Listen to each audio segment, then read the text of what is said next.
Ndabaramukije ndabaha n'ikaze mu kiganiro cy'uyu munsi ijwi ry'ugwaruka kw'iterambere. Ubuheruka twarabiye hamwe video yavuga ku bijanye n'igihugu umurima rusangi, aho benshi atako badakora kugira ngo bateragire imbuto nziza, bayivomere, bayibagarire ndetse ikure kugira ngo itange umwimbu.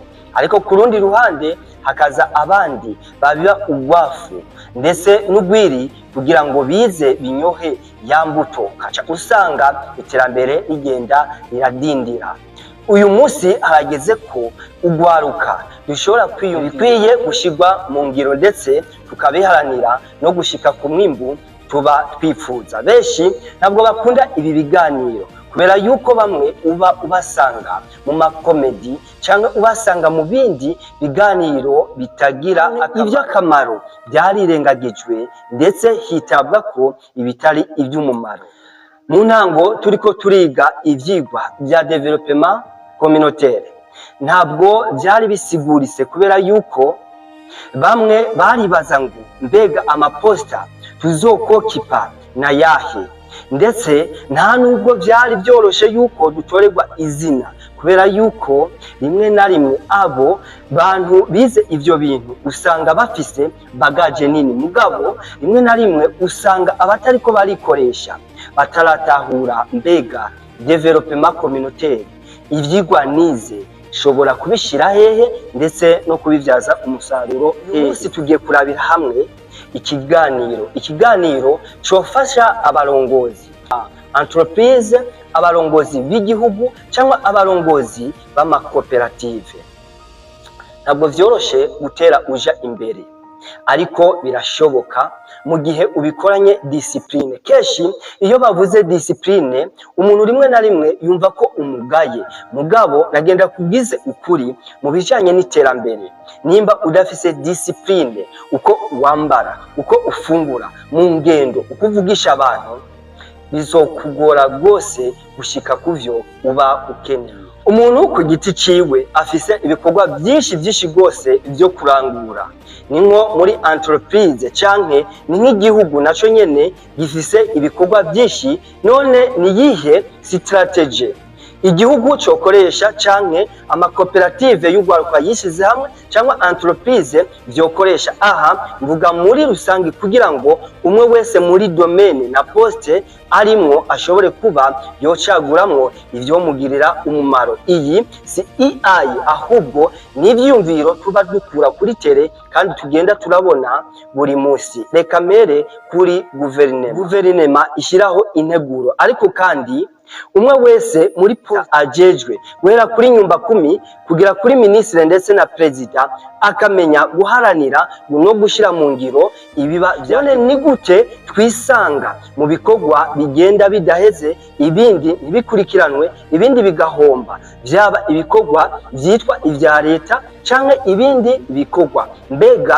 kokogwa iki kugira ngo noneho ivyo byose bitoregwe umuti? Akarorero, ushobora kwibaza ngo Elize, ibyo uwo biguha ushobora kuba wo bitegura ndetse ukabishira mu ngiro? Ego nivyo.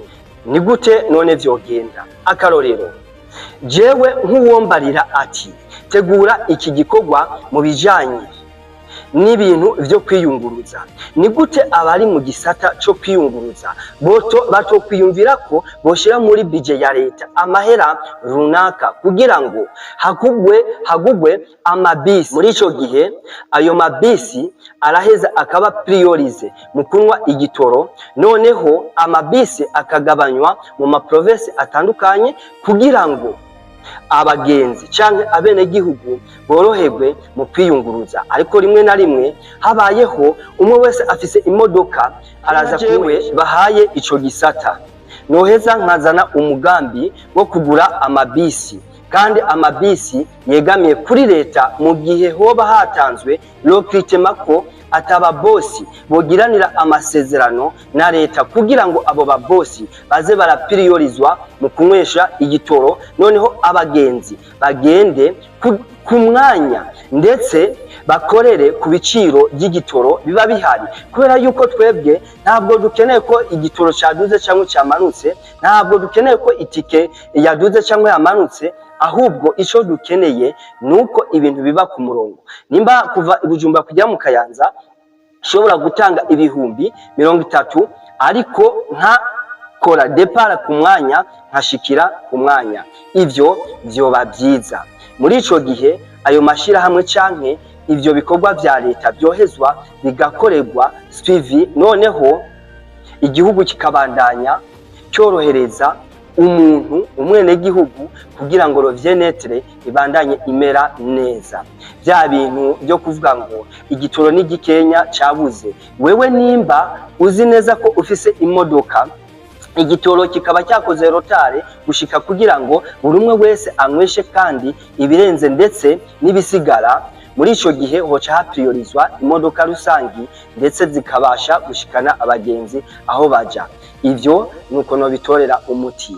Kubijanye n'ibikorwa bigenda birakogwa na leta, twebwe mu kwiga projet batubwira ati buri munsi nuhange projet yawe amaso, mugabo uyigabagure mu ma etape, urabe ibintu byihutirwa byingira kamaro ari byo uheza ushire ku murongo muri uyo munsi canke muri uwo mwanya. Hariho n'ikindi kintu bitwa deep work, hahandi wikonsantra ku gikorwa cawe umwanya mutonya nkaho arico ufise cyonyene. Ni byiza yuko leta itangiye ikintu, inyubako za leta igihanga amaso kugeza kontra ishise ku musozo, icyo kikavivugwa kikavamwo. Ariko rimwe na rimwe ibikorwa vya leta bishobora kuba bitangiye ndetse bakagirana amasezerano, mugabo ugasanga umwaka umwe uraheze, imyaka 2 irarenze kuri kontra.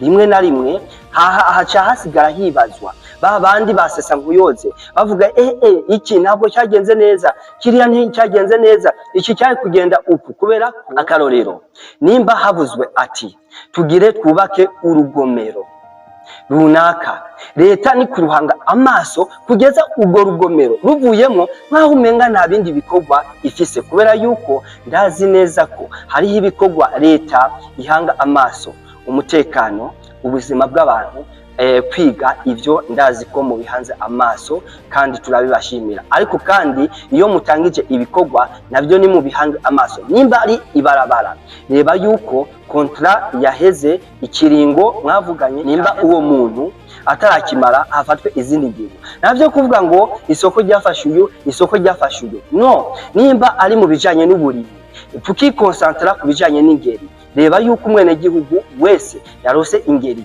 bihere iyo sezo, iyo film ihere, mugende mwikonsantre mu kindi. Ministre runaka nimba hari ico ujejwe bakaguha pra y'ibyo uzokorerako, raba ibyihutirwa gusumba ibindi kandi ubihange amaso. Ivyo bicoca bituma umwe wese abona ko hariho ibyakozwe kandi byategezwa gukorwa kandi byankenegwa, uko ubuzima buzogenda. Umwe wese rero muri poste arimo, reka ngaruke muri entreprise canke entreprise ya makoperative, entreprise ku umuntu kujya twikonsantra ku bikorwa byacu kandi bikareye sisa, ni nako kofasha leta iba yikonsantriye ko nayo nyene ibiresise bigende neza. Ibaze gutangira inyubako runaka nihere ngo ni ya leta, ni leta yiswiva. Kubera iki umuntu yatangiye inzu yiwe ihera kandi wanashimwe umuntu adafise uburyo bwishi? Rimwe na rimwe hariho ibintu dusanga biba biriko biribazwa ko na beshi. Rimwe na rimwe turavuga ngo umuyaga nkuba, nka twabashene umuyaga nkuba, internet, amabarabara, ivyo bintu ni bintu novuga publique biza gufasha abashaka gukora, kuko ari abantu badashaka gukora. Wa mujene ushobora guha 100 akakubwira ati ibyo 100 national bikoza, uwo mujene urumva ko ntabashaka gukora. Mugari abandi baba bashaka gukora, mugabo haba intambamyi yibarabara, haba intambamyi ya internet, haba intambamyi ya buri kimwe cyose. Je suis vraiment désolé, jewe ndi visionnaire, wa wundi ababaye mu kibano abona ibikenewe, ariko ijwi ryanje rishobora kuba ridashika kure, mugabo uwo ari we wese rishitse ko arashobora kugira icyo ahinduye mu buzima bwa misi yose kugira ngo ubuzima bw'igihugu bugende butera buja imbere. Wewe uri musitanteri, baguhaye budget uzokorera ko mu kiringo c'amezi 3, amezi 6 canke umwaka. wibande kuri bikuru bishoboka.